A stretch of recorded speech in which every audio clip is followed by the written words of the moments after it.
কি 25 সালটাও একা কাটাই দিলেন, বিয়ে শাদী করবেন না? হ্যাঁ, 25 সালটা, এই দেখো 25 সালটা একা কাটাই দিলে আশিক সাহেব।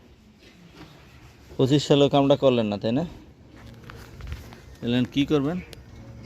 এই পুরুষটার জন্য একটা মেয়ে দরকার, নাম দিছি হর্স পাওয়ার।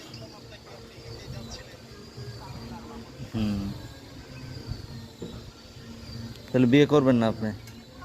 হ্যাঁ, এখন বলেন না কেন? এখন জবাব বন্ধ হয়ে গেলে কেন? বলেন যে বিয়ে করব না আমি, যে আমার সমস্যা, আমি বিয়ে শাদী করবো না ভাই। বলেন সমস্যা, বললে তো আমরা এটা একটা ট্রিটমেন্ট করতে পারি। এই ভিডিওটা আন্টি আঙ্কেলরে দিতে হবে, যে ও বলছে আর বিয়ে শাদী করবে না, ওর একটু প্রবলেম আছে।